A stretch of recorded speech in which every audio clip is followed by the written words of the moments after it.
Well, good afternoon. Here I am with a cup of coffee I meant to drink this morning, and I'm ready to talk a little bit about evaluation, why we should evaluate our homeschools every year, and how to get started with that process. First of all, I want to say, do you have your school year evaluation form? If not, you can go to kendrasteinman.com and click on today's post, and the download is there for you in a convenient PDF form. First of all, evaluation is very important. In any business, in any organization, understanding why we are successful and why we're not successful is important to begin to change processes that need to change schedules that need to change curriculum. Is the curriculum bad because your kid doesn't like it, or my kid doesn't like it, or is it a problem because of implementation, or is it too easy, too hard? We don't know those things unless we sit down and evaluate them in a logical fashion. I think in particular at the end of the school year, when I'm tired and I'm ready to start thinking about buying new books, I need to evaluate for three important reasons. One, life and my imagination don't always match. So that book that I thought was great when I went to the homeschool convention in June, or read about online and ordered, might not be the book that really fit us. So that's one thing. One, two, I've got 5 kids. Sometimes what worked for somebody else when they were 6 isn't the right material for the current 6-year-old. And I might not be able to tell that. I may feel like, oh, well, he's just stubborn, or he's really going through a whiny patch, or maybe I need to reevaluate my curriculum and I need to look at that. Sometimes I've forgotten, oh yeah, that's right. With this curriculum, we always go through this. And finally, my vision grows and changes as the children grow and change. If you had asked me 5 or 6 years ago when I started homeschooling if I would have a 10-year-old who was doing a high school anatomy class, I would have laughed. But I have a 10-year-old who's doing a high school anatomy class. Good thing I have curriculum geek friends who point me in the right direction. So I need to constantly check whether my vision and what I've stated that I want is what I actually want based on what I'm actually doing. So that's the sort of theoretical background for why you want to sit down and evaluate. Now the nuts and bolts. First of all, this form is not about conclusions, at least not today.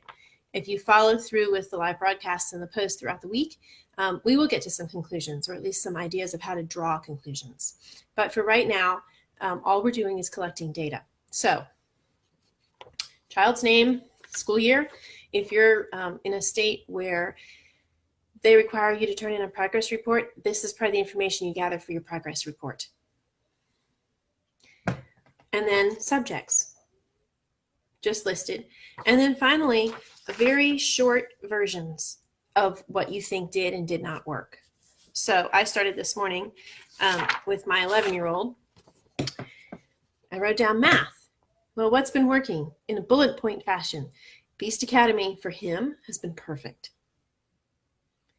Mostly he's doing his math by himself, and I'm spot checking at this point. What hasn't worked? Well, sometimes he needs more accountability because he's 11. That's not a curriculum problem, that's a mommy problem. I'm not really thinking about those conclusions yet, but they're kind of starting to trickle in the back of my mind. I'm just saying, okay, as we go through a school day, as we go through a school week, where are the meltdowns happening? Where is the, oh, I can't do this book is awful, and the book's getting thrown across the room? Where are those things happening? And then I can start to think about, why are they happening? And you'll see, I have some conclusions. So places that worked for him with geography, filling out the notebook pages, using the atlas, he thought those were great.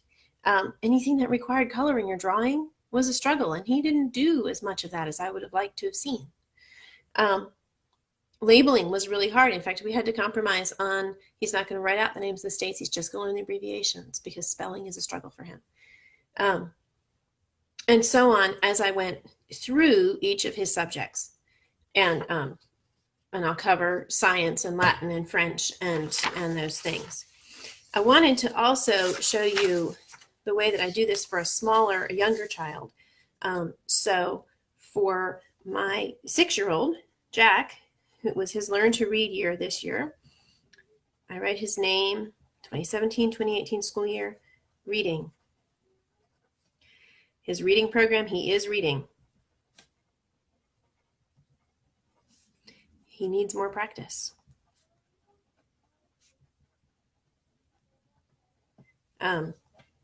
Math, he is flying through his math.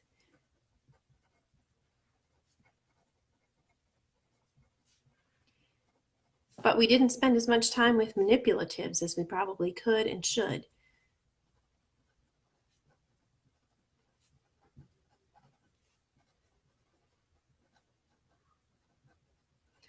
And why didn't we spend more time with manipulatives? Well, because the toddler likes to play with the manipulatives. So the note I'm making to myself is toddler and manipulatives.